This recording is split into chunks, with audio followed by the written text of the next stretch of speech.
Olá, muito boa noite. Hoje é terça-feira, dia 30 de novembro. Seja muito bem-vindo ao nosso Alba Notícias, o telejornal do Legislativo Baiano. Aqui você vai ter todas as informações que precisa para ficar bem informado sobre a atuação dos nossos deputados estaduais. Você que nos assiste em Vitória da Conquista e região através da TV UESB, seja muito bem-vindo também. Vamos aos destaques da edição de hoje. Vidas perdidas de forma precoce. Deputados baianos debatem alto índice de homicídios entre jovens negros aqui no estado. Com racismo não há democracia. ALBA e Secretaria Estadual da Promoção da Igualdade Racial promovem ato em comemoração ao Novembro Negro. O Congresso aprova projeto que amplia transparência sobre emendas de relator. No momento do esporte, o Bahia perde para o Atlético Goianiense e volta a se preocupar com o rebaixamento no Brasileirão. Tem também uma aventura de bike entre Salvador e Aracaju. Haja pedalada! A primeira parcela do seu 13º já caiu na conta? Saiba como esse dinheiro extra vai interferir na economia do nosso estado este ano. E tem também hoje a campanha Me Deixe Falar, que promove 21 dias de debates e ações de conscientização para a garantia de direitos de meninas e mulheres brasileiras. O Alba Notícias está no ar.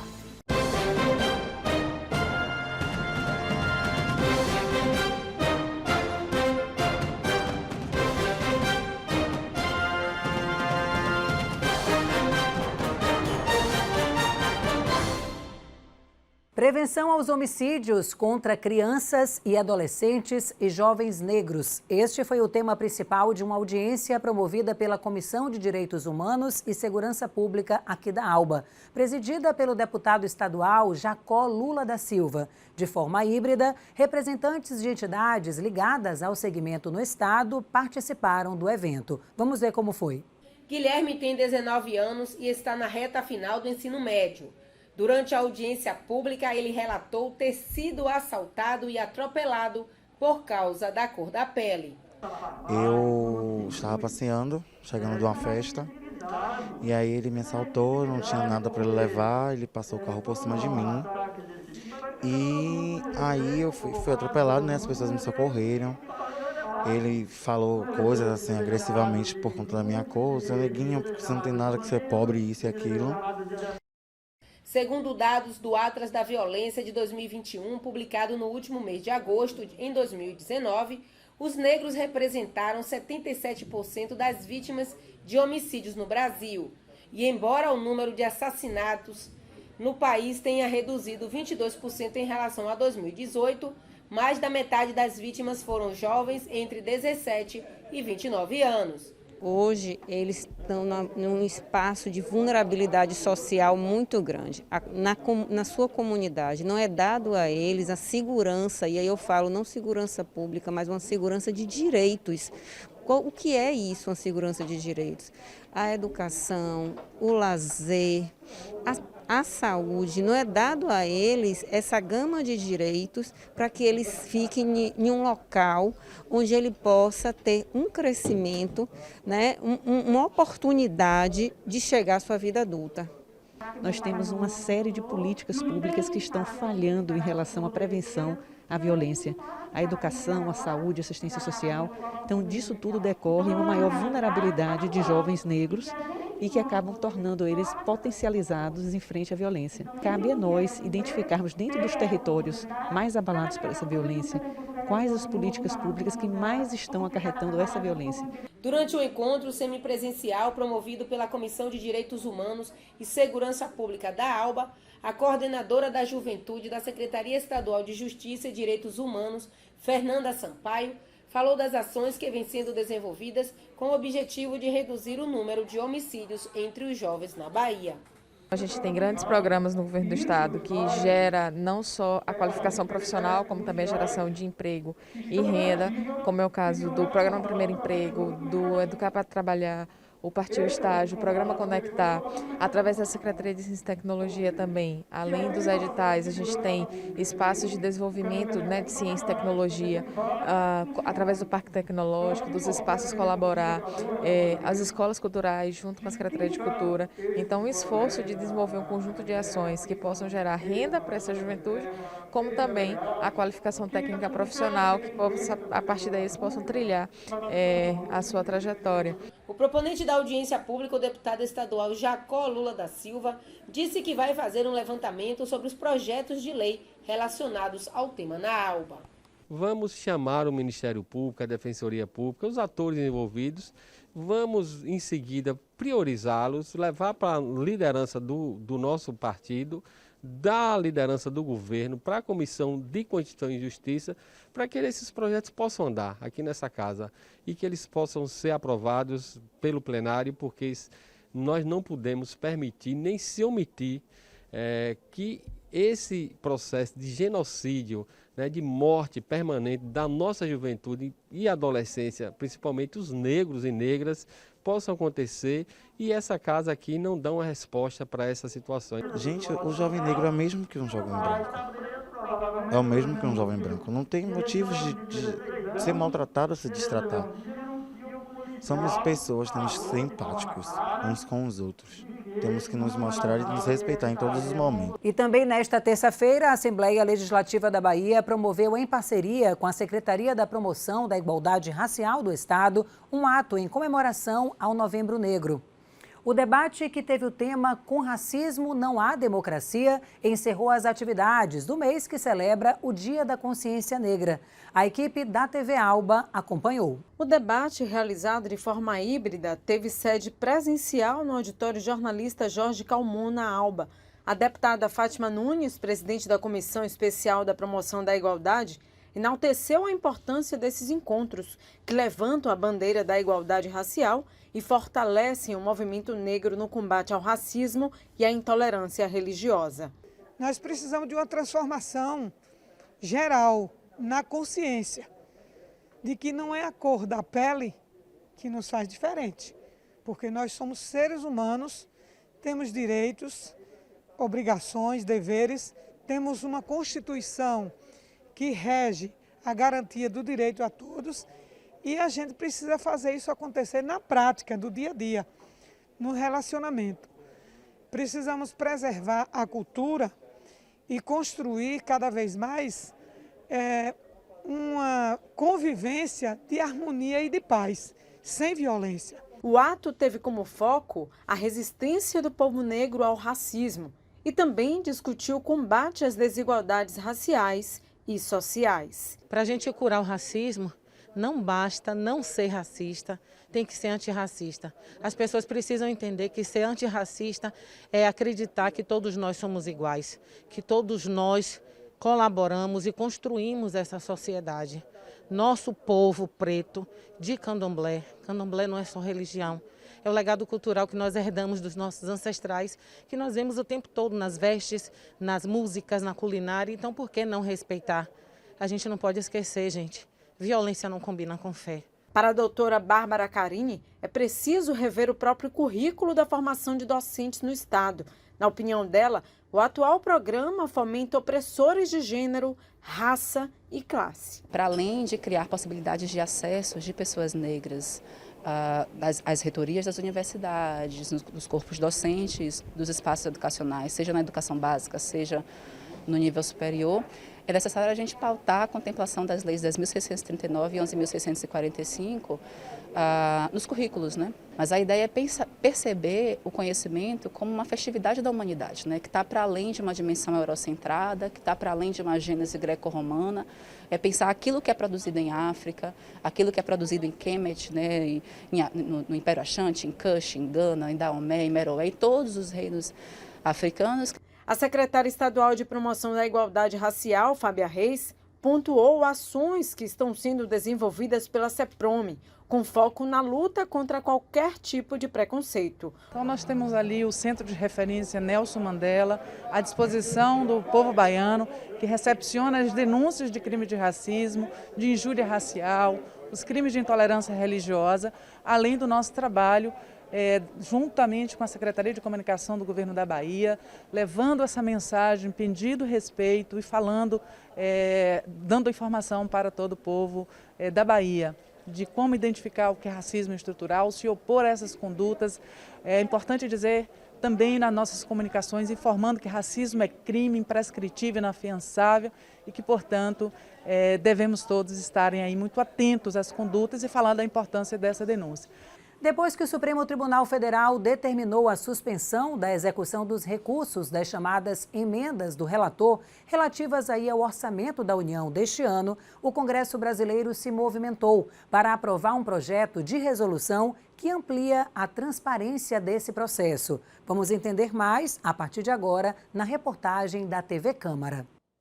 O Congresso aprovou nesta segunda-feira projeto de resolução que amplia a transparência na apresentação, aprovação e execução de emendas de relator geral do orçamento, classificadas como RP9. A proposta, que segue para promulgação, foi apresentada pelas mesas diretoras da Câmara e do Senado como uma resposta à decisão do Supremo no início do mês, que suspendeu a execução dessas emendas. O Supremo Tribunal Federal, eu entendo que em boa hora, cobrou desta casa a transparência total desses recursos de RP9. No que eu acho que foi um ganho, e interpreto isso como sendo assim um freio de arrumação que deu o Supremo Tribunal Federal, fazendo com que, daqui para frente, o Congresso Nacional possa identificar de maneira clara, insofismável, quem foi o solicitante daquele recurso. O que nós estamos fazendo aqui hoje é uma modificação na resolução número 1 em caráter emergencial. Além de obrigar o Congresso a dar publicidade na liberação do recurso, o texto estabeleceu um limite da verba reservada para as emendas de relator, cerca de 16 bilhões de reais, próximo da dotação prevista este ano, que é de quase 17 bilhões. Para os críticos, as medidas não garantem transparência e nem equilíbrio na distribuição entre os parlamentares e os municípios. Esse texto que vai ser votado, em momento algum, garante que nós teremos transparência plena sobre os nomes e sobre o caminho que percorreu o dinheiro público. Aqui sequer diz onde será publicada a informação necessária. Diz que será publicada em um sítio pela CMO. E nós estamos falando de 17 bilhões de reais. Presidente, olha o que aconteceu com o orçamento secreto nesses anos. Esse aqui é o gráfico do orçamento secreto, de 2010 até hoje. É razoável permitir que 17 bilhões de reais sejam liberados sem qualquer critério público. Tudo virou orçamento do Congresso Nacional para atender na lógica das emendas parlamentares. O que é que justifica, no meu estado, o estado do Ceará, uma cidade como Tauá, ter 180 milhões de emenda de relator e do lado a cidade de Boa Viagem não tem dinheiro para cavar um poço. Parlamentares da base do governo defenderam a importância das emendas de relator para os pequenos municípios e garantiram que há transparência na sua aplicação. Não se questionou a RP9 no orçamento passado. Não se falou em orçamento secreto e ele foi integralmente executado. Agora, nesse momento, trazem essa questão do orçamento secreto. Orçamento aprovado, como disse aqui, na comissão mais importante dessa casa, onde tem assento todos os partidos da Câmara e do Senado. E mais do que isso, a execução do orçamento é publicada, cada centavo, cada destinação é publicada, se não nos órgãos de controle, pelos parlamentares que fazem indicação. No próximo bloco tem o Momento do Esporte. O Bahia perde para o Atlético Goianiense e volta a se preocupar com o rebaixamento no Brasileirão. E uma aventura entre Salvador e Aracaju de bike. Vamos falar também sobre a primeira parcela do 13º salário, que já deve entrar na sua conta. Não sai daí. O Alba Notícias volta já.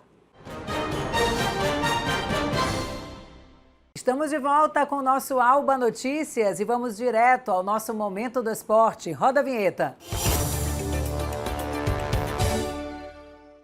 Muito bem, meu amigo Leonardo Costa já está aqui comigo para a gente dar início aí a essas notícias, né, Léo? Do Bahia, tem também aventura sobre bike. Conta pra gente, tudo jóia? Boa noite, minha parceira. O jogo de ontem não foi bom para o Bahia, Não. viu? Vamos lá. Em confronto direto na luta contra o rebaixamento, Atlético Goianiense e Bahia se enfrentaram nesta segunda pela 35ª rodada da Série A do Campeonato Brasileiro. O jogo foi em Goiânia e o Bahia voltou para casa de cabeça quente. Vamos ver os lances do jogo. Após um primeiro tempo sem gols, o Atlético abriu o placar aos 13 minutos da segunda etapa, aproveitando o erro na saída de bola adversária. O zagueiro Gustavo Henrique perdeu a bola na área e obrigou Lucas Mugni a cometer pênalti para evitar o gol. Na cobrança, Marlon Freitas venceu Danilo Fernandes. O empate veio aos 25 minutos, pelo pé direito de Rodalega, que entrou no intervalo no lugar de Gilberto. Após desvio de Rossi para a área, o colombiano finalizou de primeira com desvio e acertou o canto de Fernando Miguel. Quando a partida parecia caminhar para o empate, Janderson se tornou o herói da noite nos acréscimos. Aos 48, recebeu de Lucão, invadiu a área e finalizou com firmeza para fechar o placar em 2-1 e garantir 3 pontos muito importantes para o Dragão. Agora o Bahia deixa escapar um ponto importantíssimo fora de casa. O Esquadrão de Aço continua na 16ª posição com 40 pontos. Mesma pontuação do Juventude, 17º colocado. E agora, falando de futebol internacional, Milena, teve premiação ontem, viu?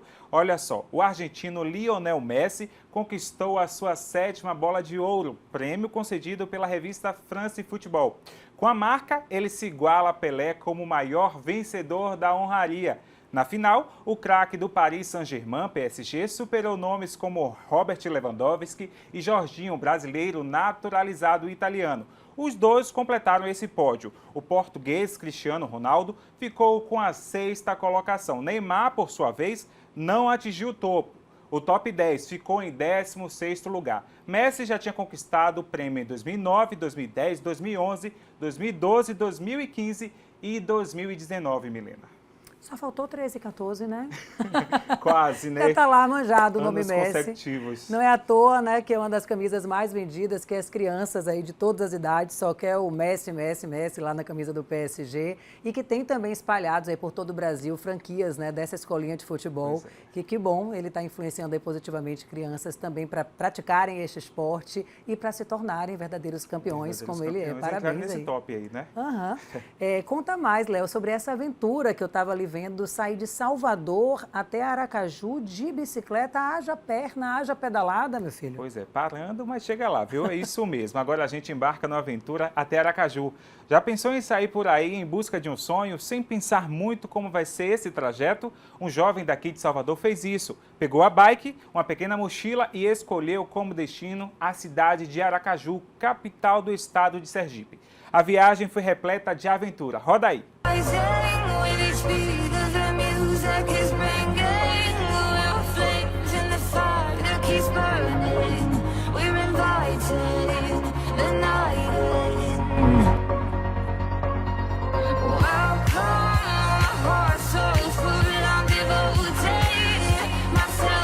De pedalada em pedalada, Thiago Miolo embarcou numa aventura. Sem que tivesse feito muitos planos antecipados, ele resolveu cumprir uma verdadeira jornada sobre 2 rodas e foi de Salvador a Aracaju de bicicleta. Um desafio que pede fôlego, coragem e muita disposição.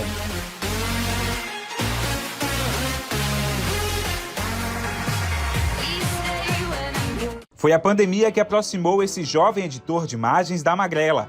Thiago começou a ir para o trabalho de bicicleta e tomou coragem para percorrer distâncias maiores a bordo da companheira. Com ela, foi algumas vezes a Jacuípe, no litoral norte da Bahia, e esse ano começou a se organizar, a se equipar e se preparar fisicamente para ir mais longe, fazendo atividades dentro de casa para fortalecer o abdômen e as pernas. Mês passado eu fiz um teste, fui para Jacuípe, que é 60 quilômetros. Vi que dava para aguentar o ritmo e aí, 30 de outubro eu comecei o pau. Muita coragem, o fôlego eu tinha, a coragem sempre ficava aquele vai ou não vai, vai ou não vai. Pensei em desistir várias vezes, mas eu pensava, o desistir é para sempre, o sofrimento é passageiro. A Magrela não foi a única companheira nesta aventura até Aracaju. Miolo não podia levar muitas coisas nesse trajeto de 323 quilômetros de bike. Então, ele optou por uma sandália bem confortável, que agora está bem desgastada. E será que ele vai se desfazer? Eu estou pensando se eu guardo ela de recordação, porque foi um desafio pessoal muito grande que eu tive e fiquei com esse sentimento, né? Mas não dá para usar mais, que tá feia. No caminho, ele passou por diversas praias paradisíacas. Cada cantinho foi registrado pela câmera do celular mesmo. E tudo foi compartilhado nas redes sociais de Thiago, que ainda revelam o jeito irreverente que ele encara a vida. Na biografia do aventureiro, a frase "viajo sem programar" aparece na primeira linha. Depois da longa viagem até Aracaju, o jovem pegou um ônibus e voltou para Salvador. Explicar essa paixão, que muitos podem chamar de loucura, pode não ser fácil, mas ele parece ter encontrado a resposta antes mesmo da próxima aventura.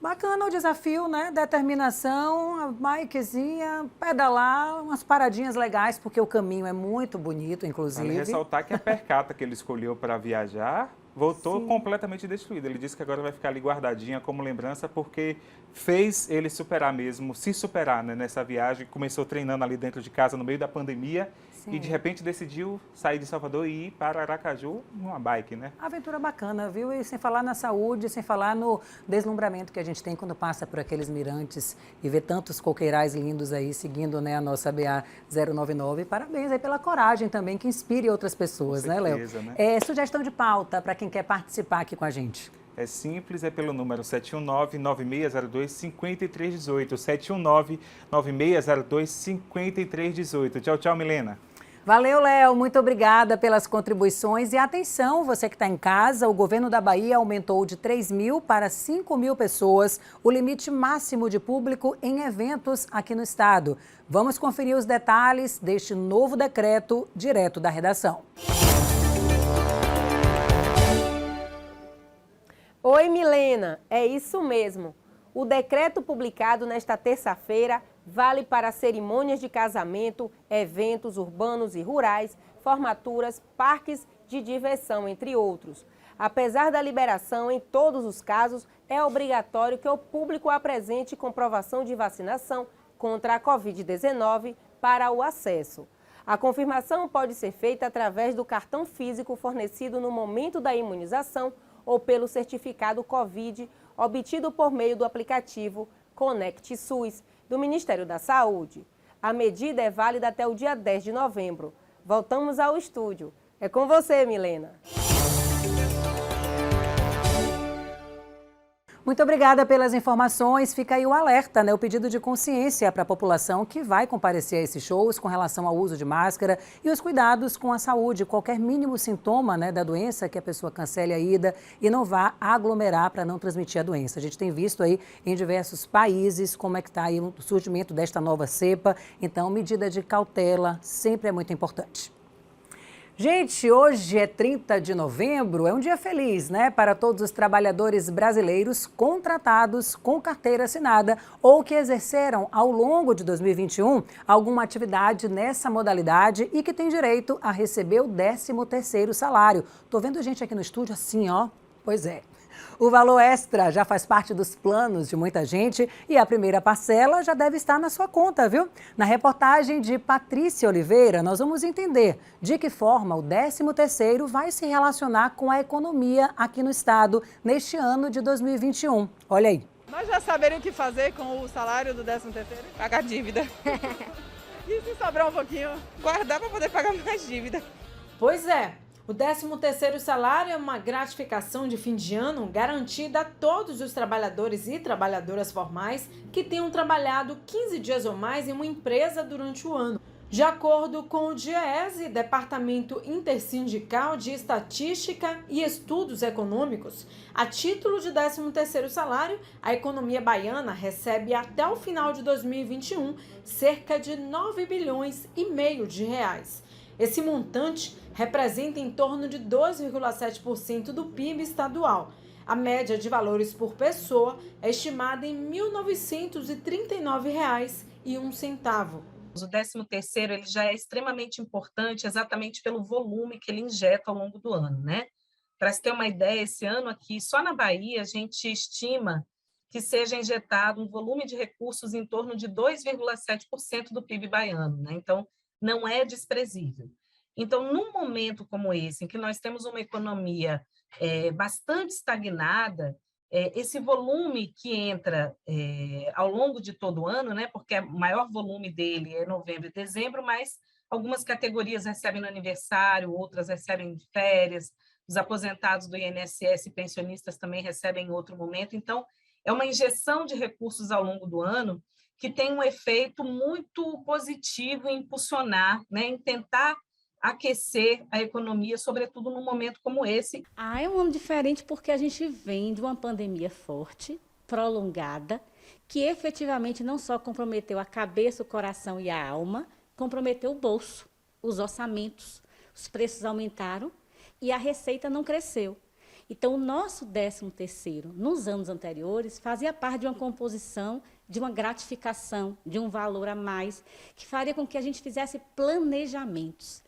O 13º desse ano, ele vem efetivamente para repor, para compor aquilo que faltou ao longo de um ano muito difícil. Mesmo com a pandemia, um momento tão difícil da economia e a inflação em alta, de acordo com projeções da FEComércio Bahia, o varejo baiano deve registrar crescimento nas vendas, um montante de 12,1 bilhões em dezembro, mês do Natal e período mais importante para o setor no ano. Se o prognóstico for confirmado, o comércio contabilizará aumento de 5% no mês e de 10,3% em todo o ano. Essas expectativas se confirmando, vão haver muitas contratações, né?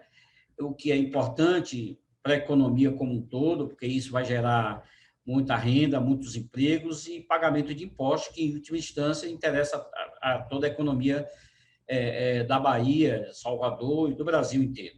A dica é aproveitar o dinheiro extra com cautela. Afinal, um período tão difícil como esse, como o da pandemia, saber usar o benefício com sabedoria é o que mais importa. Querida, saber, todos nós sabemos o que tem que fazer com o dinheiro quando recebe, né? Os compromissos sempre estão cada vez mais aumentam.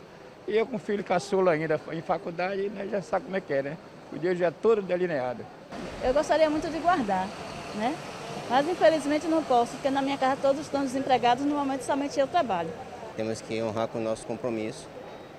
E o que sobrar, tentar guardar um pouco para o final de ano, para as festas. Não custa nada lembrar que ontem a gente trouxe uma matéria aqui com um economista dizendo o que você deve fazer com este dinheiro do 13º salário. Algumas pesquisas falaram que as pessoas querem gastar mesmo com um presente de Natal, mas a recomendação dos economistas é que você utilize para pagar dívidas e para ter lá uma reserva financeira para que você comece 2022 com muito mais segurança financeira. Fica o alerta, hein? Pois é, e agora a gente fala de um assunto que interessa a todos nós brasileiros e brasileiras e não nos orgulha. O Brasil é o 5º país com o maior número de casos de feminicídio em um ranking mundial. A violência doméstica, infelizmente, ainda é uma realidade na rotina de muitas mulheres. E boa parte delas se cala por medo de morrer. A equipe da nossa parceira TV UESB preparou uma matéria sobre a campanha Me Deixe Falar.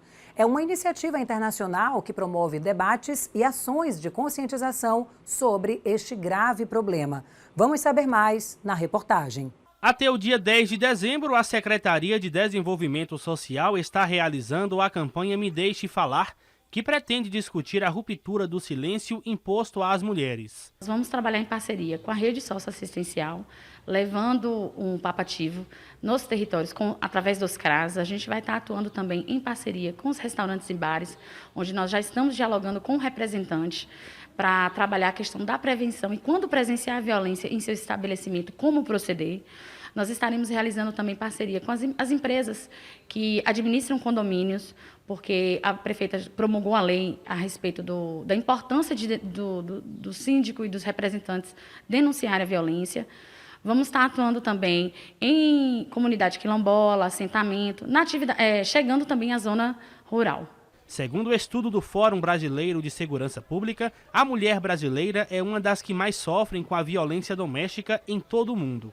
O Brasil ocupa a 5ª posição do ranking de feminicídio. Em 2019, foram 1.326 mortes provocadas por conta do gênero. Os dados de 2020, que ainda não foram fechados, podem alimentar ainda mais essas estatísticas. A gente vivenciou uma pandemia, a pandemia da violência contra a mulher, dentro da pandemia do Covid. Porque com o Covid os números aumentaram e, infelizmente, esses números não chegaram na ponta. A gente percebeu um maior número de subnotificação. E a violência contra a mulher, ela é danosa porque, assim, eu falo que é um problema de saúde pública. Ela atinge a mulher quando sofre violência, falta o mercado de trabalho, ela atinge a unidade de saúde quando ela precisa procurar o serviço para fazer tratamento, ela atinge os filhos quando os filhos faltam à escola. Então, assim, olha os vários setores, vários serviços que são utilizados quando a mulher sofre violência. A campanha Me Deixe Falar faz parte de um movimento internacional de combate à violência contra a mulher.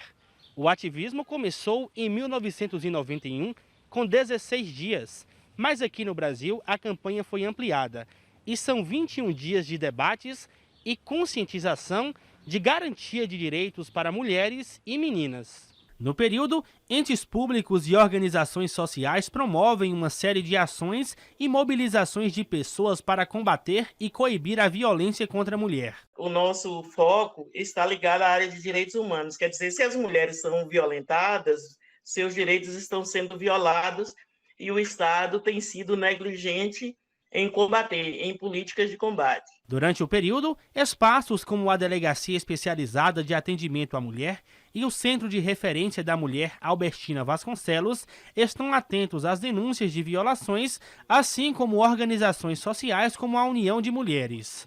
Às vezes essa violência é porque a mulher resiste, né, aos mandos e desmandos do parceiro, ou quer terminar uma relação que é abusiva, porque é uma relação machista, uma relação que submete as mulheres a uma série de situações que são consideradas desumanas, né? E que tolhe os direitos, o direito da mulher, né, desenvolver uma vida plena. Infelizmente, muitas mulheres não percebem essa violência sutil, né? A violência psicológica, aquela ameaça, aquele xingamento. E essa escalada da violência, ela finaliza com o feminicídio. Então, o feminicídio ele pode ser evitado? Pode. Pode se a gente atuar na prevenção, se a gente atuar desconstruindo o machismo, se atuarmos de forma educando os nossos filhos e as nossas crianças e jovens. Excelente campanha de conscientização. Muito obrigada mais uma vez pela parceria com a TV UESB, pela produção e execução da matéria. A gente hoje fica por aqui. Você sabe que pode rever as matérias e acompanhar a nossa programação também através das redes sociais. Tem o nosso canal no YouTube e nossas páginas no Instagram, Facebook e também através do site al.ba.gov.br. Para rever o Jornal na TV, fique ligado na reprise do Alba Notícias, sempre às 7 da manhã. Muito obrigada pela sua companhia e audiência. Até amanhã. Tchau, tchau.